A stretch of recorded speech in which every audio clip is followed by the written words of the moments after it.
10 মাস সময়ের মধ্যে এটা হয়েছে। শুধুমাত্র আমেরিকাতেই 9/11-এর পরে 34,000-এরও বেশি আমেরিকান ইসলাম গ্রহণ করেছে। শুধুমাত্র ইউরোপেই 22,000-এরও বেশি ইউরোপিয়ান ইসলাম গ্রহণ করেছে 9/11-এর পরে। আর আমি মাঝে মধ্যেই পৃথিবীর বিভিন্ন দেশে যাই, যেমন আমেরিকায়। আমি দেখেছি যে 9/11-এর পরে যেখানে আমি লেকচার দিই সেখানে অনেক আমেরিকান লেকচার শুনতে আসে, অনেক ইউরোপিয়ান আমার লেকচার শুনতে আসে। এটা তো ভালো, তারা জানার জন্য আসে এই ইসলাম ধর্মটা আসলে কি। কেউ আক্রমণ করতে আসে, কেউ জানার জন্য আসে। আমরা সবাইকে স্বাগত জানাই, আমাদের এখানে সবাইকে স্বাগতম। তাদেরও পছন্দ করি, যারা যুক্তি দিয়ে আক্রমণ করে তাদের পছন্দ করি। আমি জানি যে হযরত ওমর রাদিয়াল্লাহু আনহু তিনি প্রথমে ইসলামের ঘোর শত্রু ছিলেন। নবীজি তার হেদায়েতের জন্য আল্লাহর কাছে দোয়া করলেন, তখন সে হলো ইসলামের এক বিশ্বস্ত সমর্থক। সেজন্য তরুণ মুসলিমরা যখন এভাবে বলে যে বুশের মৃত্যু হোক, আমি বলি এটা বলবেন না, বলেন আল্লাহ যেন জর্জ বুশকে হেদায়েত করেন। আপনারা দেখবেন যে তারা ইসলামকে যত বেশি আক্রমণ করছে ইসলাম ততই ছড়িয়ে পড়ছে। দেখেন 9/11-এর পরে এমনকি আমার লেকচারও বেশি মানুষ আসছে। বোম্বে তো আপনারা এমন দেখবেন অমুসলিমরা এখানে আসছে। আগে এইভাবে সুযোগ দিতাম, যে চাই সে প্রশ্ন করতে পারবে, কিন্তু গত কয়েক বছরে আমার লেকচারে অমুসলিমদের সুযোগ আগে। মুসলিমরা অভিযোগ করে যে তারা চান্স পান না। আর আজকেও ইনশাআল্লাহ প্রথম প্রশ্ন করবেন কোন অমুসলিম, ইনশাআল্লাহ। আল্লাহ প্রতিশ্রুতি দিয়েছেন পবিত্র কোরআনে 3 জায়গায় এটা বলা হয়েছে। সূরা তাওবার 33 নম্বর আয়াতে উল্লেখ করা হয়েছে, সূরা ফাতির 28 নম্বর আয়াতে উল্লেখ করা হয়েছে, এছাড়াও সূরা সাফের 9 নম্বর আয়াতে উল্লেখ করা হয়েছে হুয়াল্লাযী আরসালা রাসূলাহু বিল হুদা ওয়া দীনিল হক লিইয়ুযহিরু আলা দ্বীনি কুল্লি। আল্লাহ পাঠিয়েছেন তার রাসূলকে হিদায়াত এবং সত্যের দিন সহ, যাতে করে ইসলাম থাকে অন্য সব জীবন দর্শনের উপরে, অন্য সব রকম মতবাদের উপরে। তবে যদিও মুসলিমরা এটা অপছন্দ করে, ওয়া কাফা বিল্লাহি শাহিদা, আর সাক্ষী হিসাবে আল্লাহ যথেষ্ট। এই দিন, বিশ্ব শান্তির এই ধর্ম, আল্লাহ তাআলার কাছে আত্মসমর্পণ করা, এটাই হচ্ছে মানুষ জাতির যাবতীয় সমস্যাগুলোর একমাত্র সমাধান। আমার লেকচার শেষ করার আগে পবিত্র কোরআন থেকে একটা উদ্ধৃতি দেব। সূরা আল ইমরানের 19 নম্বর আয়াতে উল্লেখ করা হয়েছে যে ইন্নাদ-দীনা ইনদাল্লাহিল ইসলাম। আল্লাহ তাআলা তার সর্বশেষ আসমানি কিতাবে বলেছেন যে ইন্নাদ-দীনা ইনদাল্লাহিল ইসলাম, একমাত্র সেই জীবন দর্শন, একমাত্র সেই ধর্ম যেটা আল্লাহ সুবহানাহু ওয়া তাআলার কাছে গ্রহণযোগ্য, সেটা হলো আল্লাহর কাছে আত্মসমর্পণ করে শান্তি অর্জন করা। ওয়া আখিরু দাওয়ানা আলহামদুলিল্লাহি রাব্বিল আলামিন। এখন শুরু হচ্ছে উন্মুক্ত প্রশ্নোত্তর পর্ব। অনুষ্ঠানের প্রথম প্রশ্ন করা হবে মহিলাদের মধ্য থেকে। মহিলারাই প্রথম প্রশ্ন করার সুযোগ পাবেন। প্রশ্ন করার সময় আপনারা দয়া করে আপনাদের নাম ও পেশা বলবেন, যাতে করে ডক্টর জাকির ভালোভাবে আপনাদের প্রশ্নের উত্তর দিতে পারেন। হ্যাঁ বোন। আমি মিসেস ভাবনা আনসারি। আমি আগে কিছু কথা বলবো, এগুলো প্রথমে একটু মনোযোগ দিয়ে শুনবেন। আমার জন্ম হয়েছে একটি জৈন পরিবারে, বড় হয়েছি হিন্দু পরিবেশে, পড়াশোনা করেছি খ্রিস্টান প্রতিষ্ঠানে, আর বিয়ে করেছি একজন মুসলিমকে। আমি ইন্ডিয়ার বিবাহ আইন অনুযায়ী বিয়ে করেছিলাম, আর আমি ইসলাম ধর্ম গ্রহণ করার জন্য প্রস্তুত আছি। গভীর আগ্রহে অপেক্ষা করছি ইসলামকে যেন আমার হৃদয়ে ধারণ করতে পারি। আজ এখানে আপনার লেকচারে শুনলাম আপনি যা কিছু বললেন ইসলাম ধর্ম সম্পর্কে, যা বললেন সেজন্য আপনাকে অনেক ধন্যবাদ। আমি অনেক কিছু জেনেছি, অনেকটা পুনর্জন্ম বা রিবর্ন।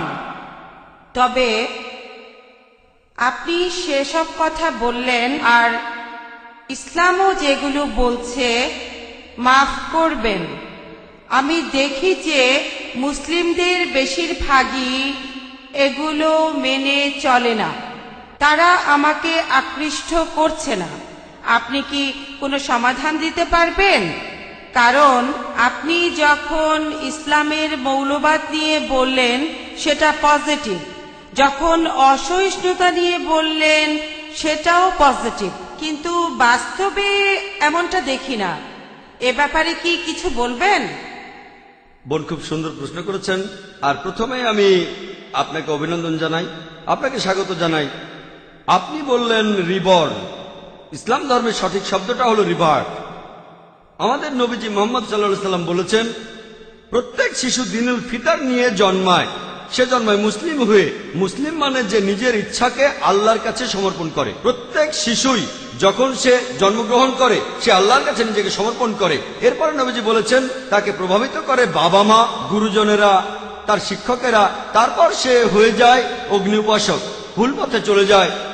তাই কেউ একজন যদি ফিরে আসে তার পুরনো ধর্ম বিশ্বাসে, দ্বীনুল ফিতরে, এখন সঠিক শব্দটা কনভার্ট না বা বিবর্ণ না, এটা হবে রিভার্ট।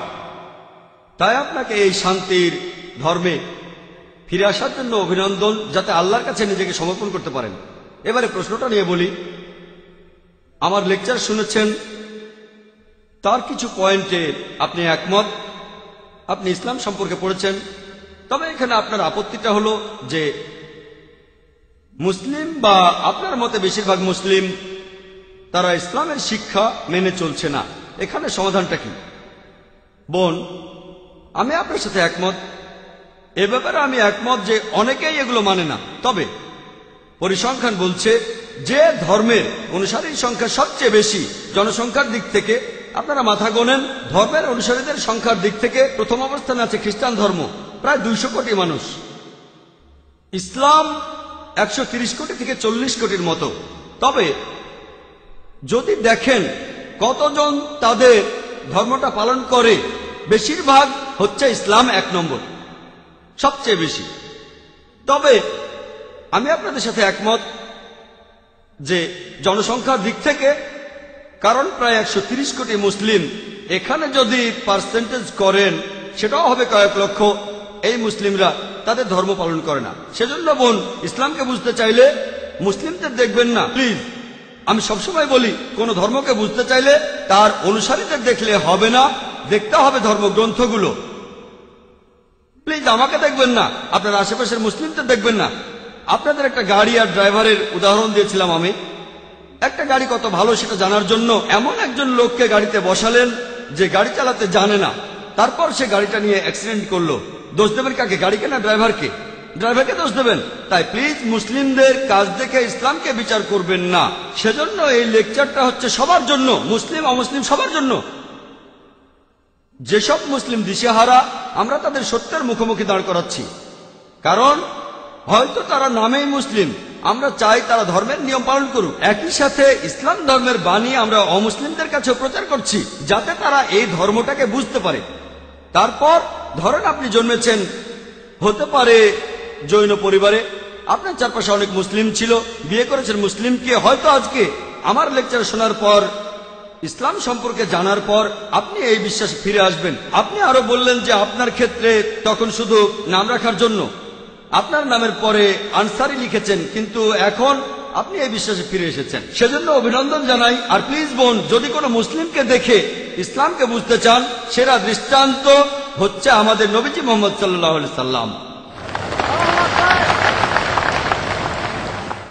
এই পবিত্র কোরআন আর নবীজির কথাগুলো এখানে মানুষ জাতির সব সমস্যার সমাধান। মুসলিমদের দেখবেন না, কিছু মুসলিম ধর্ম পালন করে আর কিছু মুসলিম ধর্ম পালন করে না। তাই দেখবেন এই পবিত্র কোরআন বুঝে পড়েন, মেনে চলেন, ইনশাল্লাহ আপনি ইহকালে শান্তিতে থাকবেন আর পরকালেও শান্তি পাবেন ইনশাআল্লাহ। আপনাকে অনেক ধন্যবাদ। বোন, আপনাকে অনেক ধন্যবাদ। হ্যাঁ ভাই। স্যার, আমার নাম প্রফেসর শেঠি। আমি পেশা একজন ইঞ্জিনিয়ার। এছাড়া আমি শিক্ষকতাও করে থাকি। আল্লাহর রহমতে অঙ্কে আমার মাথা খুব ভালো। প্রথমেই আমি আপনার জ্ঞানের প্রশংসা করছি। প্রার্থনা করে আল্লাহ যেন আপনাকে দীর্ঘায়ু করেন। আর এখানকার সব মুসলিমকে ধন্যবাদ জানাই আমাকে প্রশ্ন করার সুযোগ দেওয়ার জন্য। স্যার, আমি ভগবত গীতা পড়েছি, আমি রামায়ণ পড়েছি। যেহেতু আমি হিন্দু, আমি মাঝে মধ্যে মন্দিরেও যাই। তবে আমার ভগ্নিপতি একজন মুসলিম, তার কোরআনটা নিয়ে আমি 2 বার পড়েছি।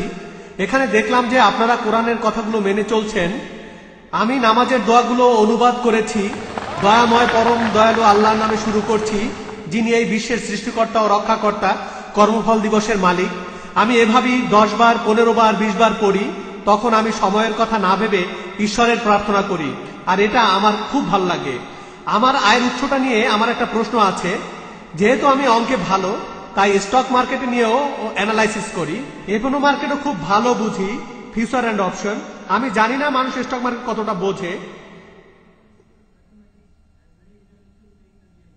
যেহেতু আমি অনেক হিসাব করে ইনভেস্ট করি, তাই সবসময় আমার কিছু লাভ থাকে, মাসে শেষ বেশ ভালো করি। এটাও একটা অঙ্কের খেলা, যেটা সব মানুষ বোঝে না। এভাবে আয় করার অনুমতি কি আছে? গত 3 বছর এটা নিয়ে ভাবছি। আমি চাইলে স্টক মার্কেটে অনেক টাকা আয় করতে পারি, তবে আমি হারাম আয় চাই না। এটা নিষিদ্ধ হলে আমি আর কখনো এটা করব না। তাহলে আমি শুধুমাত্র শিক্ষকতাই করে যাব। আলহামদুলিল্লাহ।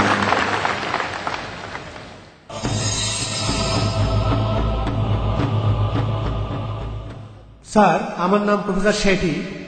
আমি পেশা একজন ইঞ্জিনিয়ার।